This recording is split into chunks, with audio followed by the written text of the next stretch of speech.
Bonjour tout le monde, bonjour, ravi que vous me voyez car moi je ne vous vois pas. Alors j'ai décidé de vous faire une vidéo, non pas pour vous démontrer que je fais un culte de la personnalité, comme vous pouvez voir autour de moi. Eh bien non, c'est pour, étant donné que je suis en confinement, j'aimerais rendre service moi aussi. Vous savez, moi je peux pas aller dans les hôpitaux, j'ai une santé vraiment de merde, alors c'est dangereux pour moi, c'est dangereux de mourir, alors je vais plutôt rendre service, je vais rendre service aux auteurs et aux écrivains qui seraient en ce moment en confinement et qui n'auraient aucune inspiration. Ça peut arriver, on vit des moments difficiles, c'est pas évident pour tout le monde d'être à 2 mètres de tout le monde, c'est pas évident là, faut vraiment qu'on calcule, là c'est difficile pour ceux qui sont pas forts du calcul mental. Alors moi j'ai décidé d'aider, voilà, les auteurs en leur donnant des idées pour écrire leurs livres. Et pour cela je vais utiliser des textes de mon auteur fétiche. J'ai fait plein de spectacles littéraires pour ceux qui connaissent. J'ai lu des textes écrits par un enfant, des textes de Martin Giguère, un auteur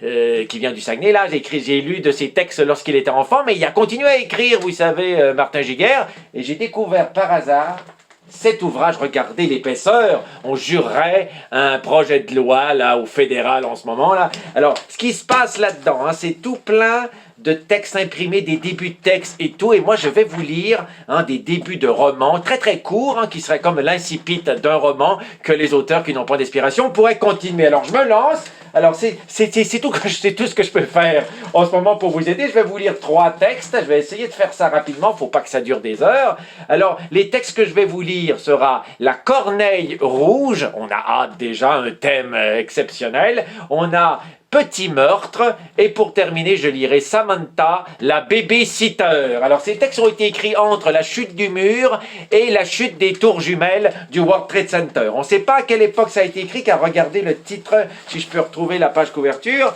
ça s'appelle Fragments non chronologiques. Alors, on n'a aucune idée, c'est pêle-mêle, voilà, c'est comme des M&M, on ne sait pas, c'est tout mélangé. Alors, je vais commencer par La Corneille Rouge. Alors, les auteurs, prenez des notes, ça sera, j'espère que vous allez continuer cette histoire qui avait, mon Dieu, grand espoir de réussite. Alors, La Corneille Rouge.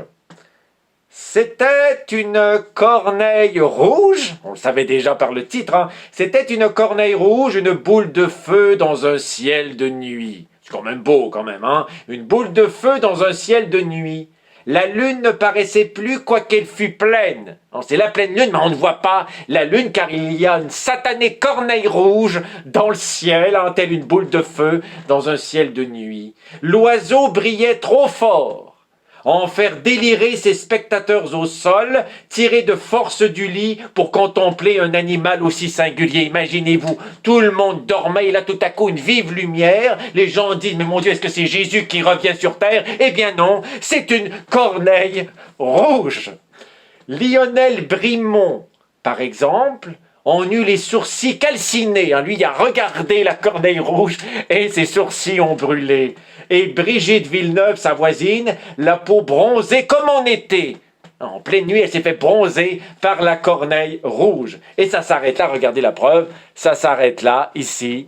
Alors pour ceux qui veulent continuer cette histoire, la corneille rouge, cet oiseau de feu en pleine nuit, c'est captivant. On poursuit avec Petit Meurtre, alors je vais retrouver la page. Alors, Petit Meurtre, c'est aussi très court, ça peut être un incipit d'un roman. Alors, Petit Meurtre, écoutez bien, c'est tout en finesse, c'est tout en poésie, c'est très bien écrit, et lisons Petit Meurtre. C'est facile, me disais-je, tout est inclus dans les gènes humains. J'appuie, ça tire, et il meurt. Appuyer, tirer, mourir. Appuyer, tirer, mourir. Appuyer, tirer, mourir. Appuyer, tirer, mourir. Apputi, rimourir. Putirer, mourir. Putiller, mri. Putémi, putéi. Putain que c'est dur, tuer.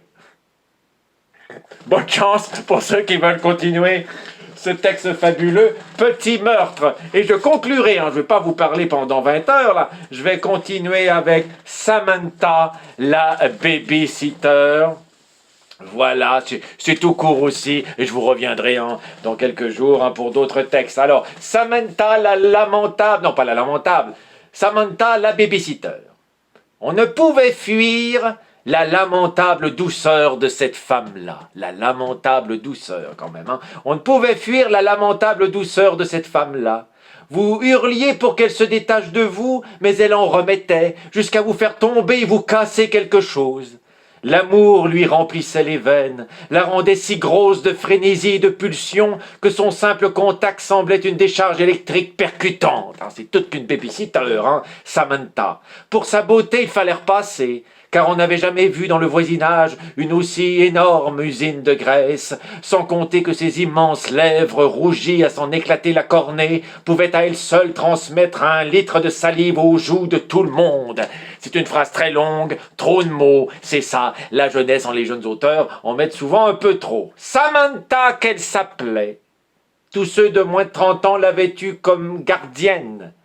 Elle s'offrait les cajoleries des tout-petits et demandait son dû aussitôt le jeune garçon en âge d'avoir une érection convenable. Vous voyez, elle profitait du fait qu'elle donnait beaucoup de douceur, cette fameuse lamentable douceur, pour en recevoir en retour lorsque les enfants étaient plus vieux.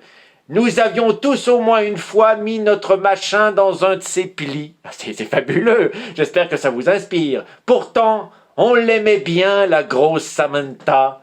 La chaude babysitter.